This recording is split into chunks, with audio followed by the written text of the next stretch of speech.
Dari 1 Januari 2021 hingga 8 Jun 2021, Talian Hotline Sokongan Psikososial menerima sebanyak 122,328 panggilan dan 109,388 daripada ini adalah daripada kategori sokongan emosi.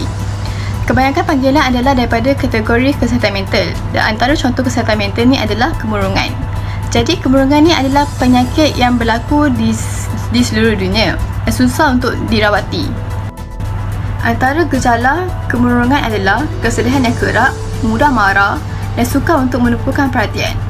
Jadi untuk penyakit ini, tak kira bangsa, tak kira umur, tak kira jantina, semua orang boleh terkena dengan penyakit ini.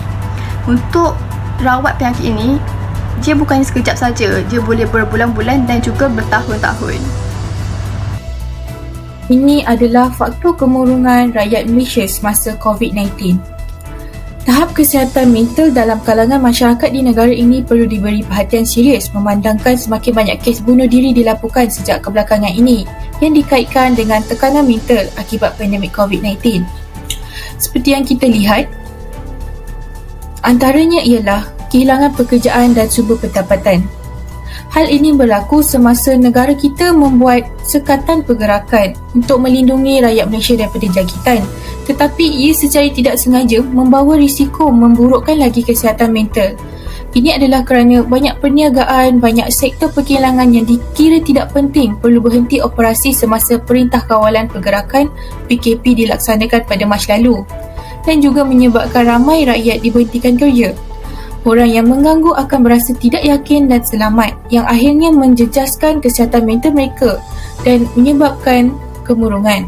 Seterusnya, tekanan pekerjaan WFH work from home. Pada waktu yang sama, rakyat Malaysia perlu bekerja dari rumah rentetan daripada COVID-19 ini.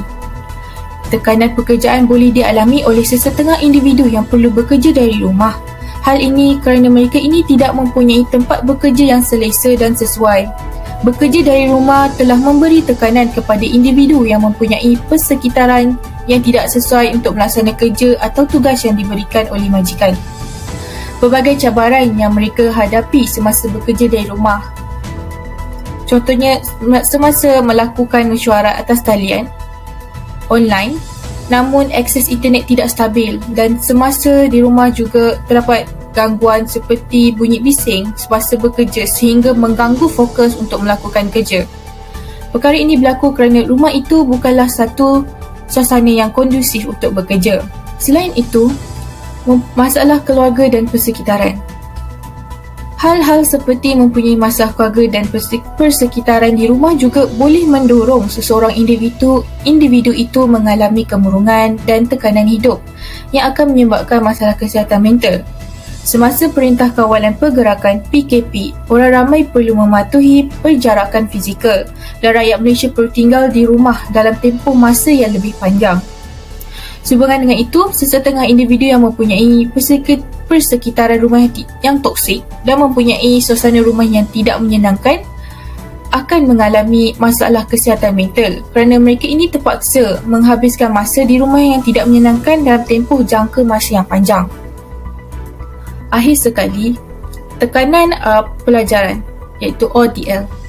Kemurungan turut dialami oleh pelajar sama ada di sekolah atau di universiti akibat daripada tekanan pelajaran melampau hingga berlaku kes-kes pelajar membunuh diri. Pandemik COVID-19 telah mengubah keseluruhan program pendidikan di sekolah-sekolah maupun di institusi pengajian tinggi. Terdapat perbezaan ketara dalam program pengajaran dan pembelajaran PDP apabila semua kuliah fizikal terpaksa digantikan dengan kuliah dalam talian online. Perubahan PDP ini telah juga memberi impak kepada kesihatan mental terutamanya kepada para pelajar. Pelajar perlu berhadapan dengan pelbagai cabaran, antaranya belajar sendiri tanpa bantuan guru di hadapan mereka atau rakan sekelas seperti kebiasaannya. Pergerakan pelajar juga terbatas kerana perlu duduk di hadapan komputer dari pagi hingga petang untuk sesi pembelajaran. Keadaan ini memberi tekanan kepada pelajar kerana rasa terkurung dan tidak bebas bergerak. Sekarang kita nak kaitkan isu ini dengan konsep Jerry. Dari segi jasmani, ekoran dengan pandemik ini, ramai daripada kita terpaksa berada di rumah dan tidak boleh beriadah. Kesihatan mental juga berkait dengan kesihatan fizikal. Jika seseorang tidak mencerdaskan badan, otak kita juga tidak akan cergas dan akan mempengaruhi daya pemikiran kita. Dari segi emosi, masalah kesihatan mental ini boleh mempengaruhi jiwa dan perasaan seseorang individu. Pandemik ini menyebabkan warga dunia berdepan dengan perasaan ketakutan, kebimbangan dan kerisauan dengan keadaan semasa. Mereka tidak akan merasa tenang dan tidak dapat untuk mengawal tingkah laku mereka kerana gangguan emosi mereka. Dari segi rohani pula, masalah kesihatan mental juga menjejaskan kesihatan rohani seseorang individu. Pandemik ini boleh menyebabkan seseorang melupakan tentang penciptanya kerana alpa dengan keadaan semasa dan secara tidak langsung hubungan dengan penciptanya akan terjejas. Ini akan mengeruhkan lagi isu kesihatan mental kita yang memang dah sedia ada sebab kita akan melupakan kewujudan pencipta kita. Isu kesihatan mental semasa pandemik ini juga boleh menjejaskan daya intelek kita. Ramai individu semasa berdepan dengan pandemik ini tidak dapat berfikir secara kritis dan rasional kerana mereka terpaksa menyesuaikan diri dengan norma baru sambil memikir tentang masalah-masalah yang timbul ekoran pandemik ini. Mereka terasa tertekan dan tekanan ini akan menyebabkan mereka untuk melakukan keputusan yang tergesa-gesa ataupun yang tidak tepat. Menteri Kanan Luar Datuk Seri Hishamuddin Hussein menyatakan bahawa kesejahteraan individu terutama kesihatan mental turut penting untuk ditangani. Pertubuhan Kesihatan Sedunia WHO menekankan betapa pentingnya rakyat diberikan sokongan mental yang mencukupi ketika berdepan dengan pandemik.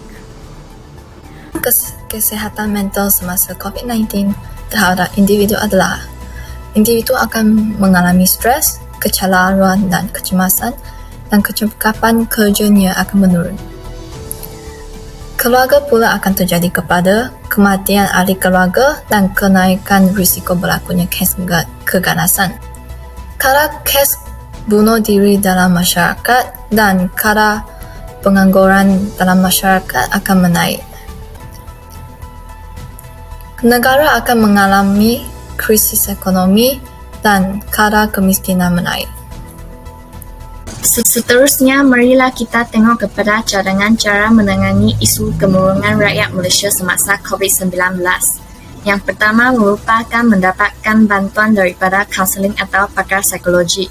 Mereka mempunyai ilmu yang sangat profesional dalam bidang tersebut. Yang kedua merupakan bersenam dan melepaskan tekanan.